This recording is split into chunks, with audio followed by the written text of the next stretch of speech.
ये है भारत के 4 सबसे शक्तिशाली हिंदू राजा जिनकी जय जयकार आज भी हम करते हैं। नंबर 4, सम्राट Prithviraj Chauhan.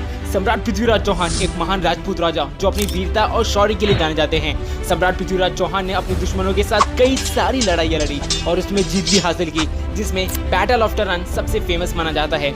Number 3, Ashoka the great, जो बैटल में जीत के लिए जाने जाते हैं। अशोका ने बुद्ध धर्म अपनाया था और शांति और अहिंसा को बढ़ावा देते थे। उन्होंने भारत के अशोका स्तंभ भी बनाए हैं। नंबर 2, महाराणा प्रताप। महाराणा प्रताप का फाइट अकबर की सेना के खिलाफ हल्दी घाटी के युद्ध में फेमस है। उन्होंने मेवाड़ की फ्रीडम के लिए लड़ाई लड़ी और मुगल शासन से अपने लोगों को बचाया। उन्हें इंडियन हिस्ट्री में सबसे ब्रेवेस्ट और स्ट्रॉन्गेस्ट किंग में से एक माना जाता है।